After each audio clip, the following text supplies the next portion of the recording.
Hi guys, I just thought to put a quick video together, just talking about how I replaced the fuel filter, or I was going to replace the fuel filter, and the horrors that I found within the tank of this Ducati 1993 888 Strada. I bought it with 3,000 miles on the clock. It's in lovely condition, but it had not been stored in the best environment. So a lot of rusty bolts, that kind of thing, which I replaced, the chain, the tyres, etc. Since I've bought it, it's been running erratically, stalling at times, cutting out, running quite good and then going onto one cylinder, refusing to start. Running better mainly than it's been running roughly actually, so it has been usable but not very what you call something you rely on too much. So reading through the forums, they always said, look, replace the fuel filter. That's the first thing you should look at with this kind of thing, because it's sparking okay, everything's alright.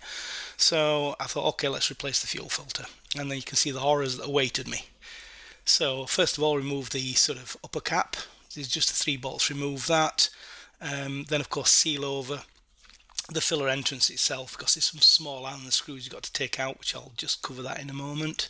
So take this cap out first of all. It's these 3 Allen screws hold it in. Take those out, easy, come straight out.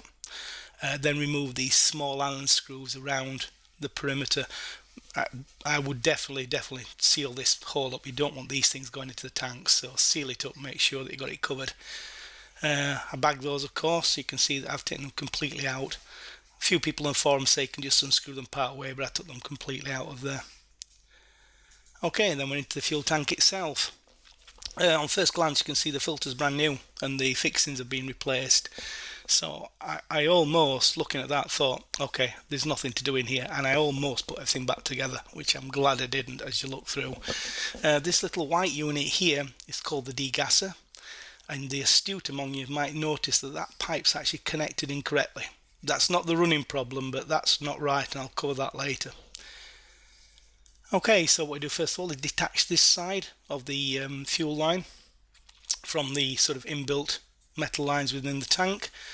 Now, this confused me. I didn't know how you got the fuel filter out, the fuel pump out there. It all pulls out of one unit. So what you do is you pretty much pull this towards the clock, straight on my particular one, straight towards the clock. It's almost held within a sort of circle. So you pull it straight towards you. I've got some pictures, I think, showing this. And then the whole thing pulls out. So again, if I just go back to here, you pull this straight towards in the clock direction, not sideways, not upwards, straight towards the clock, and the whole thing then just slides out as one unit. I can see here then that the fuel pump's looking a little rough, but I'll come back to that in a moment. Okay, then within the tank, by the way, this is what the fuel pump slides into. It's a rubber sleeve as such, and beneath that you've got like a sort of gauze filter. Okay, you can see how bad that's within here. It was absolutely rusted to hell. There was at least, I would say, 5 centimeters of rust silt in the bottom. You could put your fingers into it and just drag it out and pull your fingers through it. Absolutely, I thought, oh my goodness, this is bad. To look at some more, empty the tank out, you can see how bad this is within the tank. It doesn't actually give you the idea of really how rough this was. This, you could, like I said, you could put your fingers into it, and there was 2 to 3 2 to 3 millimeters of just rusted silt in there. Okay, so again, a few of the pictures of that, so you can see how it was. While I'm here, this line that goes to the degasser actually comes from the bottom of that gauze filter. That line actually goes to another inlet on the bottom of this degasser. That's connected incorrectly.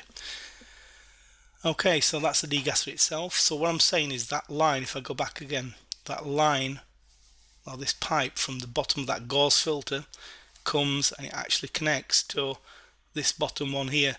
There's then one that's connected to the tank here. That goes to the upper one. The top one is not used at all. It's kind of blanked off. So it can catch out, so you think, what the heck is that for? I've nothing connected to it. So the one from the filter here, the one from the tank here. Okay, so the tank's off. I then took it to a company near me called RTT Motorcycles. I think I've got the website open, or the page, in Hoyle and Barnsley. Great little company. Prepared to take on jobs like this and do them at a good price. So the tank went off and I sent it up to RTT Motorcycles. Let me just take a look at the next slide. There we are. So what we did, of course, we took out the sort of rubber sleeve grommet that the fuel pump slides into. The fuel pump slides into here, and you'll see then that you've got a gauze filter on the bottom of it. All this was clogged up. Obviously, this is why the bike wasn't running right. It was all clogged up, so no fuel was even getting through this. The line that runs to the gasser comes from here. Then, of course, you can see that's where it actually sat in there. So this rubber here is this one here, and that's it extracted. I'm told there's no way you can get these out without damaging them and replacing them. So as you can see with mine, it was damaged coming out as well. There we are. Okay, so that's the tank as it went off, and that's the first picture I got back from RTT saying, look, we've cleaned it out for you and de-rusted it. They used some chemicals to de-rust it, so the results are excellent. I was really pleased with that. So again, we've got a before picture here and the after picture, all clean now. And then what they did, they actually sealed it. I had it sealed then with a petrol tank sealer. You can just make it out here, it's clear finish as well, so the tank still looks as normal. So that's all now de-rusted and sealed, perfect inside. So I was really pleased.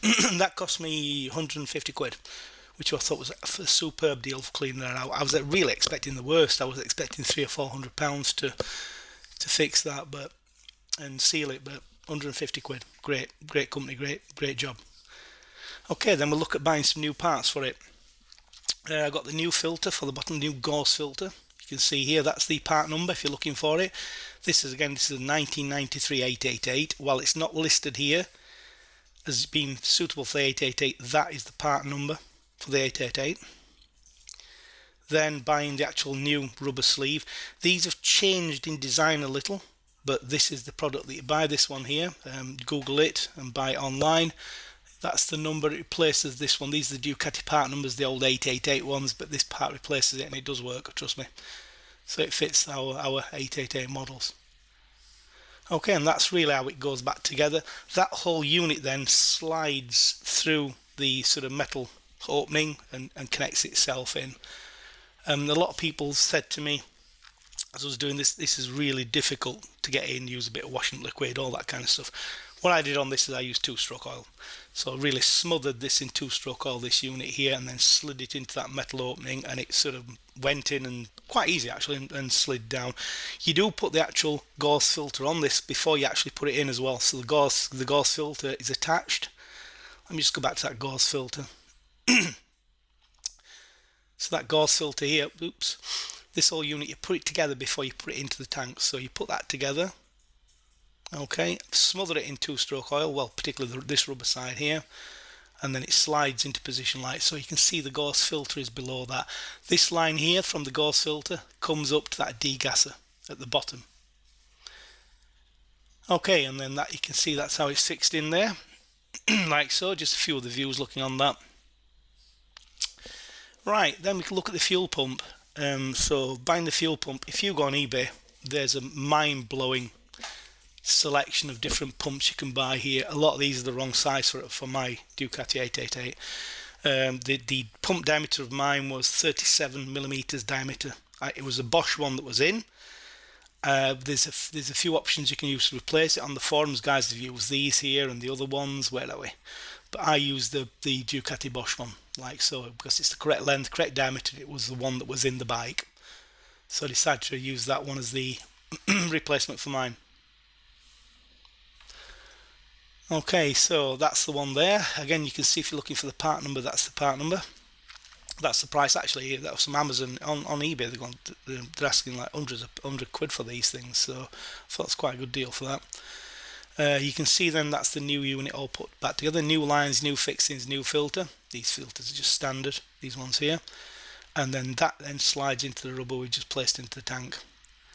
It's a little difficult to see, and it is. Somebody told me, well, my friend Martin told me that these are really difficult to get inside that rubber sleeve, and he wasn't joking.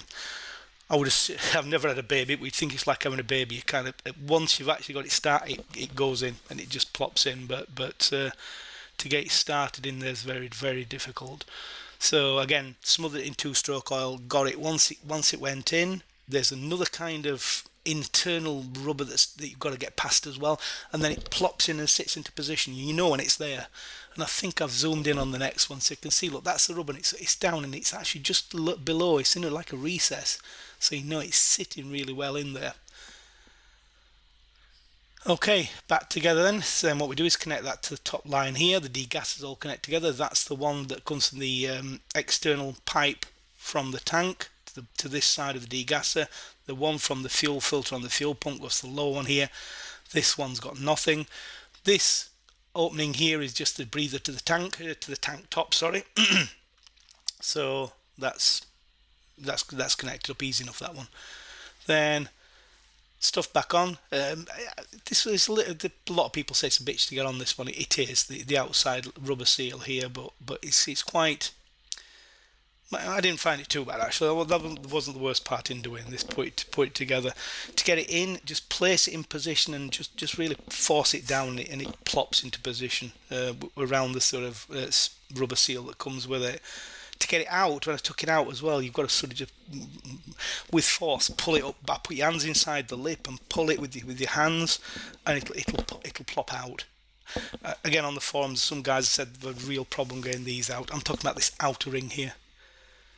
So a lot of people said there were a lot of problems getting that particular one out. I didn't have too much issues with that. Mine went in and out as it should. Again, I used a little bit of grease that came with the kit just to make sure that it was seated in properly. And then tighten up those Allen screws which I took out later. Tighten these 3 screws on the top, and the bike's back together like so. Just a couple of little tips. The rubber I took out of the tank, I did a search on this 829.1.000.1a, and it comes up with nothing. Ducati part that, it doesn't come up with anything. If you're searching for these parts, what you do is Ducati, you take out the full stops. So it's 829.1.077.1a, and then it'll find the part for you. So I don't know why that is. Same, well, there's the Bosch, the old pump that I searched for. That's the number on mine. And that's the filter as well. I did have a number on that which I searched in the same sort of way. So there we are. I hope that's, I'm going to get some fuel in it today, get it started. So I hope that's helped anyone that's going through the same kind of replacement as I did. As I said, there's a lot of conflicting messages online about how you do this and the procedure. And without the help from Martin Solomon, it was fantastic. He allowed me to call him and message him all the time, and I was backwards and forwards. He gave me the advice all the way through this. So thanks again, Martin. Okay, cheers guys.